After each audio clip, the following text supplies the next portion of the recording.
우리 오늘 이 말씀을 통하여서 무슨 일을 만나도 형통한 삶의 원리라는 제목으로 함께 하나님의 말씀을 나눠보고자 합니다.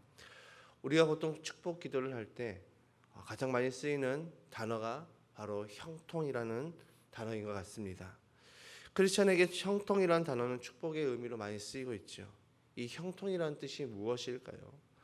잘 되는 것을 의미합니까? 형통하다, 우리 인생이 잘 되고 모든 일에 성공적인 결과를 나타내는 그 삶을 의미하는 것이 형통일까요? 만약에 그런 것이 형통이라면 많은 크리스천들은 어쩌면 이 땅에서 사는 동안에 형통한 삶을 살아가기보다는 그렇지 못하는 경우가 더 많은 것 같습니다. 우리의 기준에서 형통을 생각하면 늘 축복된 삶, 성공적인 삶, 평화롭고 평안한 삶을 생각하게 되기 때문이죠. 그러나 형통은 그런 것을 말하는 것이 아닙니다. 진정한 형통은 무슨 일을 만날지라도 견디고 이겨내고 승리하는 삶을 말합니다. 야고보 사도가 이 서신을 쓴 목적이 무엇입니까? 고난을 당하고 환난을 당하고 또 핍박을 당하고 있는 예수님 때문에, 복음 때문에 고난을 당하는 그 성도들을 위로하기 위해서 이 서신을 기록했습니다. 그렇게 야고보 사도는 어쩌면 이 서신을 통해서 수신자들에게 너희들이 지금은 고난을 당하고 있지만 힘든 상황을 겪고 있지만 그러나 하나님이 함께 하시기 때문에 너희는 승리할 것이다. 그렇게 너희는 낙심하지 말고 원망과 불평하지 말고 끝까지 인내하고 견디라는 그 교훈을 하려고 했던 것 같습니다. 그런 의미에서 보면 형통이라는 것은 곧 무엇이냐? 하나님이 나와 함께 하시는 것, 그것이 곧 형통이라는 것이죠. 고난이 우리를 무너뜨릴 수 없고 오히려 고난을 당해도 끝까지 인내함으로 승리하는 그 형통한 삶을 살아가는 크리스찬의 모습으로 이 땅에서의 다름의 삶을 살아가라고 우리에게 권면하고 이 서신을 썼다는 것이죠. 그래서 야고보 사도는 이 서신을 마무리 짓는 이 본문에서 이 기도를 말하고 있습니다. 야고보 사도는 오늘 본문을 통해서 기도에 관해서 말씀하고 있죠. 어제 본문을 통해서는 인내에 관해서 이야기했고 12절을 우리가 함께 읽어보지는 않았지만 거기서는 맹세하지 말아라 라고 이야기를 하고 이제 13절부터 들어와서는 이제 기도에 관해서 이야기를 하고 있습니다. 13절에서 너희가 고난을 만나는 사람이 있거든 기도하라 라고 이야기를 하죠. 그리고 14절에서는 병든 자가 있거든 장로들을 초대하여서 기름을 바르고 기도하라고 이야기하고 있습니다. 야고보 사도는 고난과 병든 상황에서 뿐만 아니라 너희가 즐거운 사람이 있으면 하나님을 향해서 찬송하라고 말씀하고 있죠. 찬송은 곡조가 있는 기도라고 이야기를 하고 있습니다. 즉 야고보 사도는 이 본문을 통해서 너희가 고난을 당하든지 혹은 너희가 기뻐하든지 혹은 너희가 병에 걸렸든지 무슨 일을 만나든지 너희가 절대 쉬면 안 되는 것이 바로 기도라는 것을 말씀하고 있습니다. 왜 야고보 사도는 어떤 상황에서든 기도하라고 했을까요? 고난을 당할 때 우리가 기도하는 것보다 더 빠른 것이 있지 않습니까? 우리가 고난을 당했을 때 기도하는 것보다 더 빠른 것은 그 고난을 도와줄 사람을 찾아가는 것이 가장 빠른 방법 아닙니까?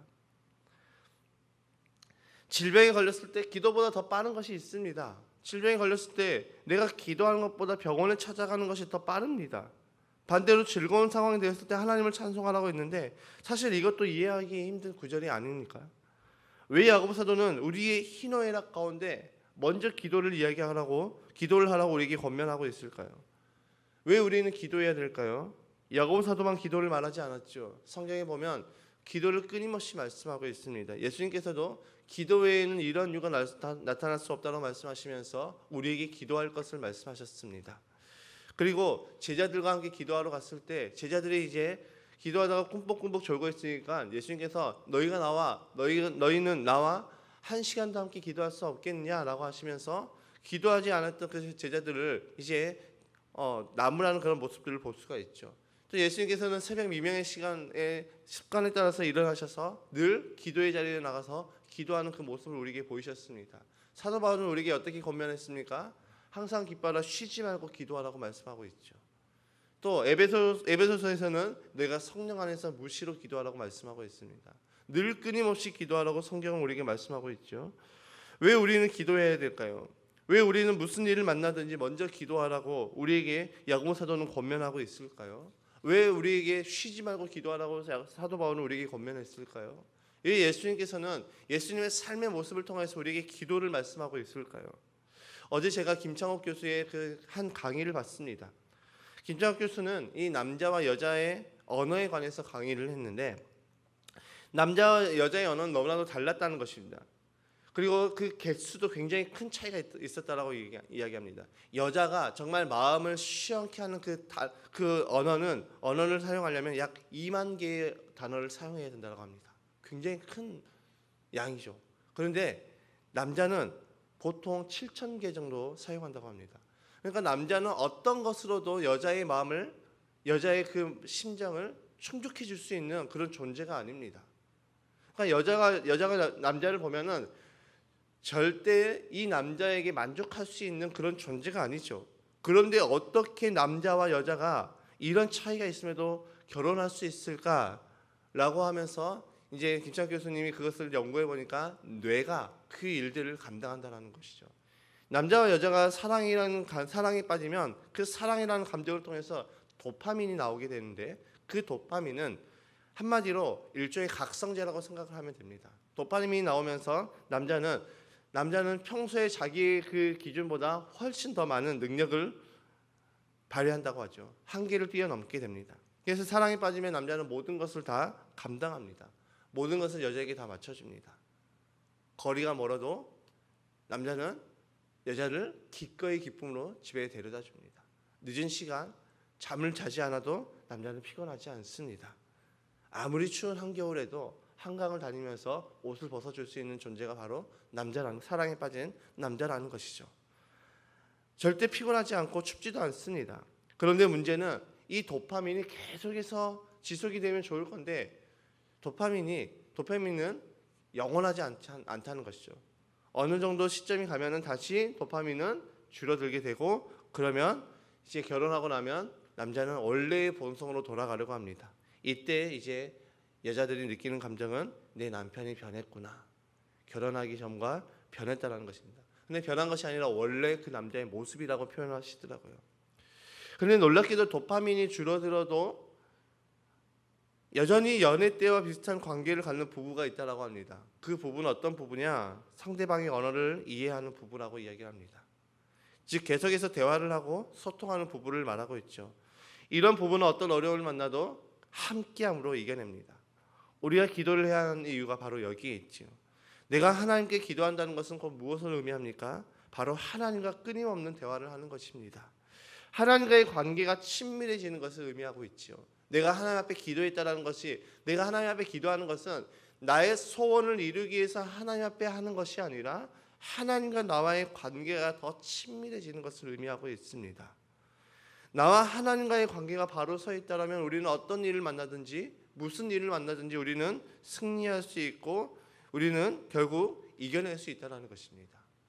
내가 하나님과 친밀해져 있으면 하나님께서 주시는 그 힘과 능력으로 우리는 승리하게 된다는 것이죠. 즉 우리의 삶이 형통하게 되는 것을 의미하고 있습니다.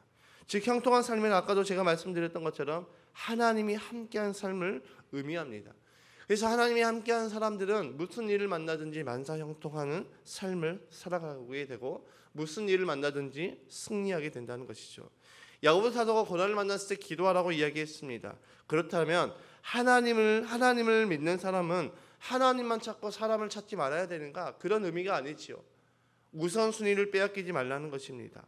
우리가 고난을 만났을 때 가장 먼저 우리가 사람을 찾아가는 것이 아니라 고난을 만났을 때 내가 하나님 앞에 기도함으로 말미암아 하나님의 그 지혜를 구하면 하나님은 우리에게 그 지혜를 주시고 또 우리에게 돕는 자를 붙여주신다는 것입니다. 여러분 야고보 사도는 이 앞선 장에서 끊임없이 우리에게 여러 가지 시험을 만나거든 너희가 더할 나위 없이 기뻐하십시오라고 하면서 무엇을 구하라고 말씀하셨습니까? 후히 주시는 그 하나님께 지혜를 구하라고 말씀하고 있습니다. 또 3장에선가 4장에선가 보면은 하늘의 지혜를 구하라고 말씀하고 있죠. 하나님의 지혜, 하늘의 지혜를 구하라고 본 서신을 통해서 끊임없이 고면하고 있습니다. 고난을 당해서 다 흩어져 있는 디아스포라 유대인들에게 야고보 사도는 너희는 지혜를 구하라. 이 땅의 지혜가 아니라 하나님의 지혜, 하늘의 지혜를 구하라고 말씀하고 있습니다. 우리가 기도한다는 것이 곧 무엇입니까? 하나님의 지혜를 구하는 것이죠. 하늘의 지혜를 구하는 것이죠. 내가 어떤 고난을 만났을 때 그 고난을 헤쳐나갈 수 있는 그 방법을 누구에게로부터 구하는 겁니까? 하나님께로부터 구하는 것이죠.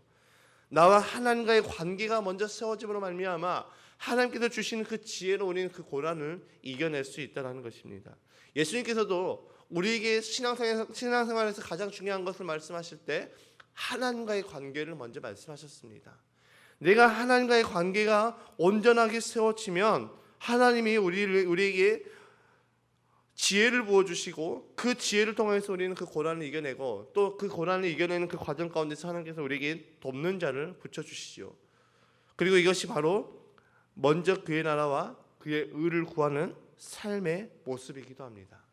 질병에 걸린 사람들에게는 어떻게 권면하겠습니까? 질병에 걸린 사람들에게도 이런 권면을 했습니다. 병에 걸렸을 때 장로들을 초대하고 그 장로들은 이제 주의 이름으로 기름을 바르고 기도하십시오라고 이야기하고 있습니다. 14절의 말씀, 여러분 가운데 병든 사람이 있습니까? 그런 사람은 교회의 장로들을 부르십시오. 그리고 그 장로들은 주님의 이름으로 그에게 기름을 바르고 그를 위하여 기도하여 주십시오. 여기서 말하는 기름이 무엇입니까? 두 가지 견해가 있는데 첫 번째 견해는 성령의 기름을 말합니다. 그리고 두 번째 기름은 말 그대로 문자적인 견해를 뜻하고 있죠. 근데 수많은 주석가들, 수많은 학자들은 여기서 이 기름은 성령의 기름이 아닌 말 그대로의 그 기름을 말하고 있습니다. 그 당시 기름은 치료약으로도 쓰였습니다. 어떤 의료의 그 의술로도 쓰이는 그런 도구였습니다. 즉 야고보 사도는 너희가 병에 걸렸을 때 장로들을 초대해서 기도를 할 때 너희가 기도만 하는 것이 아니라 너희가 의술과 함께 기도를 사용하라고 말씀하고 있는 것이죠. 모든 병의 원인을 죄로 보는 것은 굉장히 위험한 부분이 있습니다. 옳지 못하지요. 그러나 죄가 병의 원인이 될 수도 있음을 야고보 사도는 오늘 본문을 통해서 암시해주고 있습니다. 모든 질병의 원리는 각기 다릅니다. 어떤 사람에게는 죄로 인해서 질병이 올 수도 있고 어떤 사람에게는 어떤 육신의 연약함 가운데 질병이 올 수가 있습니다. 그렇기 때문에 야고보 사도는 어떤 질병에 걸렸을 때 너희가 기도만 하라 혹은 너희가 의술만 의지하라 라고 말씀하지 않고 의술과 기도를 함께 동반해서 사용하라고 말씀하고 있습니다. 그렇게 하면 15절의 말씀에 이렇게 말씀하고 있죠. 믿음으로 간절히 드리는 기도는 병든 사람을 낫게 할 것이니 주님께서 그를 일으켜 주실 것입니다. 또 그가 죄를 지은 것이 있으면 용서받을 것입니다. 아멘. 그래서 병에 관해서는 의학적 치료와 기도를 함께 권면하고 있습니다. 야고보 사도는 본문을 통해서 고난을 이기는 것, 또 질병을 낫게 되는 것, 그리고 우리의 기쁨을 즐기고 누리는 그 모든 것에 무엇이 있음을 말씀하고 있습니까? 기도가 있음을 말씀하고 있습니다. 즉 기도할 때 우리는 하나님이 나와 함께 하시고 기도할 때 하나님의 능력이 우리의 삶에 나타나 결국 승리하게 됨을 오늘 이 본문을 통해서 말하고자 하고 있습니다. 여러분, 우리의 기도는 단 하나도 땅에 떨어지지 않습니다. 하나님께서 우리의 모든 기도를 들으시고 신실하신 하나님께서 그 기도를 응답하여 이루어 가십니다. 혹은 우리가 어떨 때는 우리가 잘못 구하는 기도도 있겠지요. 우리의 욕심으로 구하는 기도도 있겠죠. 그러나 로마서의 말씀을 보면 우리 안에 계신 성령께서 그 기도를 하나님께 이제 전달할 때는 성령께서 우리의 그 기도를 바꿔서 전달한다라고 말씀하고 있습니다. 우리가 잘못 구한 기도도 하나님께서는 선으로 바꾸셔서 성령께서는 선으로 바꾸셔서 우리의 기도를 선으로 응답하게 만들어 주신다는 것이죠. 어떤 사람이 미워서 기도했습니다. 하나님, 저 사람을 좀 어떻게 바꿔주세요. 저 사람을 보내주세요. 저 사람이 내 눈에 사라지게 해주세요 라고 기도하는데 하나님께서는 그 기도를 통해서 어떻게 우리를 바꿔가십니까? 내가 그 사람을 이해하게 바꿔버립니다. 우리의 기도를 통해서 하나님은 우리의 모든 상황을 선으로 바꾸신다는 것이죠. 그래서 로마서 말씀에 모든 것이 합력하여서 선을 이룬다라고 말씀하고 있습니다. 그래서 오늘 본문에 엘리야를 예를 들어서 엘리야는 우리와 본성이 같은 사람입니다라고 고백하죠. 그러면서 그가 기도하니 3년 동안 비가 멈췄고 또 다시 기도하니 다시 비가 내렸습니다. 우리의 기도, 의인의 기도, 믿음의 사람이 하는 그 기도는 하나도 땅에 떨어지지 않냐고 하나님께서 그걸 들으시고 응답하신다는 것입니다. 여러분, 우리가 오늘 찬송행을 통해서 이렇게 고백했습니다. 무슨 일을 만나든지 만사형통하리라. 무슨 일을 만나든지 만사형통하리라. 하나님이 나와 함께 하실 때 우리는 무슨 일을 만나든지 만사형통하게 되는 것입니다. 그렇다면 하나님이 나와 함께 하시는 그 삶의 원리는 무엇입니까? 오늘 본문에서 야고보 사도가 이야기하고 있는 기도입니다. 오늘도 이 새벽에서 기도할 것입니다. 오늘도 우리가 기도할 때 무엇을 구하시겠습니까? 나의 소원을 구하시겠습니까? 물론 나의 소원도 구해야 되겠지요. 그러나 나의 소원을 구하는 것보다 앞서 주님이 나와 함께 해달라고, 나와 주님과의 그 친밀함의 관계를 위해서 기도하시고 또 주님의 도우심을 구하는 저와 여러분이 되시길 주님의 이름 축복합니다. 오늘도 우리가 기도함으로 주님과 함께 동행함으로 무슨 일을 만나도 형통함으로 승리합시다. 기도하겠습니다.